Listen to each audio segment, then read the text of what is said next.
ou como diz um ditado chinês, a lógica desse campo antiimperialista é a mesma desse ditado: não importa a cor dos gatos, desde que caçem ratos. O BRICS faz parte desse processo. Atenta contra um dos pilares do sistema imperialista, o domínio do dólar sobre os fluxos financeiros e comerciais do mundo. O BRICS não é contra o outro pilar do sistema imperialista, que é o poderio militar. O BRICS não é contra o sistema imperialista como um todo, mas trata de modificar, de afetar, de superar o domínio do dólar sobre os fluxos financeiros e comerciais do mundo. E como é que o BRICS pretende fazer isso? O BRICS foi desenvolvendo, aos poucos, uma certa institucionalidade. O principal ingrediente dessa institucionalidade é o novo Banco de Desenvolvimento, New Development Bank, NDB, na sua sigla, no seu acrônimo. O novo Banco de Desenvolvimento foi criado a partir da reunião do BRICS em Fortaleza, quando era presidente do Brasil Dilma Rousseff, e é a própria ex-presidenta brasileira quem hoje preside o NDB. Esse banco busca oferecer recursos, empréstimos, créditos aos integrantes do BRICS, em condições não apenas mais favoráveis financeiramente, com taxas de juros mais reduzidas para os países do sul global, como também faz esses empréstimos sem impor condições econômicas. Todos sabemos como funciona o Fundo Monetário Internacional e o Banco Econômico e o Banco Mundial. Essas duas instituições financeiras do sistema imperialista, quando elas fazem empréstimos, não apenas elas cobram juros, às vezes draconianos, como essas instituições impõem modelos econômicos aos países, impõem pacotes de medidas econômicas muito vinculadas à chamada austeridade fiscal. O Fundo Monetário Internacional, por exemplo, como quando faz empréstimos a um país, ele exige que aquele país faça privatizações, exige que aquele país desregulamente o fluxo comercial e financeiro, exige que sejam reduzidos os gastos públicos, exige uma série de medidas favoráveis à burguesia mundial, favoráveis à expansão das grandes corporações capitalistas e condições que coloquem todo o funcionamento do Estado a serviço do pagamento da dívida externa com o Fundo Monetário Internacional, com o Banco Mundial e com outras instituições financeiras do sistema imperialista. O novo Banco do Desenvolvimento, embora ainda tenha muito menor poder financeiro do que o Fundo Monetário Internacional e o Banco Mundial, mas vem crescendo seu poderio financeiro, sua capacidade de emprestar dinheiro, o novo Banco do Desenvolvimento, o novo Banco de Desenvolvimento, o NDB, presidido hoje por Dilma Rousseff, ele oferece esses recursos sem exigir essas condições, sem impor qualquer modelo. O banco trata de selecionar projetos que permitam aos países ampliar o seu desenvolvimento. O novo Banco do Desenvolvimento, o NDB, ele não empresta recursos para o fluxo de caixa dos países, mas para projetos que signifiquem infraestrutura. Infraestrutura econômica, estradas, aeroportos, portos, comunicação, ou infraestrutura social, educação, saúde.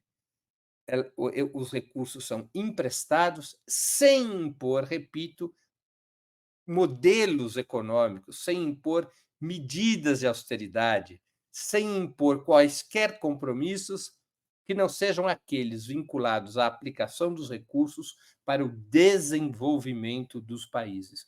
Vocês vejam, portanto, uma grande diferença na forma como opera o BRICS daquela outra forma de como operam as instituições do sistema imperialista.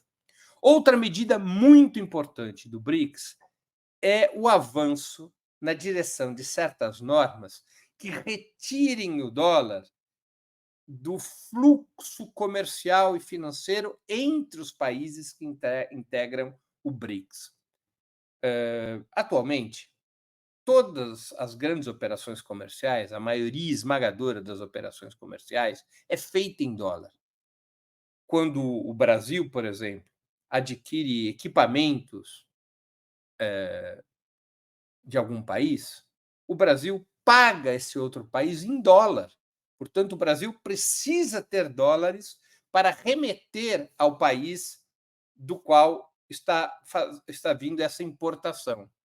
O Brasil, portanto, precisa conduzir sua economia para ter essas reservas em dólar para poder importar aquilo que necessita para o seu desenvolvimento. Isso acontece no plano mundial, tanto no comércio quanto nas finanças. As finanças dos países, ou seja, o depósito das suas reservas, também ocorre através do dólar. Quando não é do dólar, é o euro, que é uma moeda também subordinada ao sistema imperialista. Isso dá um enorme poder ao sistema imperialista, porque o sistema imperialista pode aplicar sanções duríssimas contra os países. Basta cortar, impedir o acesso dos países sancionados por vontade dos Estados Unidos às suas reservas em dólar, aos sistemas de pagamento e de recepção financeiros. Basta fazer medidas desse tipo e esses países sancionados sofrem enormes prejuízos. Isso é o que está acontecendo com o Irã, com Cuba, um bloqueio de mais de 60 anos, com a Venezuela, com a Rússia, porque os Estados Unidos têm o poder de estrangular financeiramente os países graças ao domínio do dólar sobre o sistema comercial e financeiro do mundo, sobre os fluxos comerciais e os fluxos financeiros do mundo. O que o BRICS tenta construir? O BRICS tenta construir normas de comercialização de fluxo financeiro que não passem pelo dólar. O Brasil poderá vender, por exemplo, petróleo à China sem que a China tenha que pagar em dólares. A China poderá pagar na sua própria moeda. O BRICS tenta criar uma cesta de moedas entre os seus integrantes, com mecanismos de equivalência e paridade, de tal sorte que a comercialização de produtos não passe pelo dólar, a comercialização de produtos e serviços, ou também o fluxo de empréstimos e juros.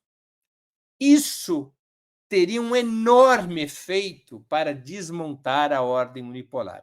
O efeito seria tão grande, na medida em que se avance na desdolarização, que o próprio Donald Trump, candidato presidencial, hoje saberemos, hoje, 5 de novembro, saberemos quem é o vencedor na disputa presidencial norte-americana, o próprio Donald Trump afirmou claramente há alguns meses: a desdolarização significa, para os Estados Unidos, uma derrota equivalente a perder uma terceira guerra mundial, que é um dos pilares de sustentação da sua hegemonia.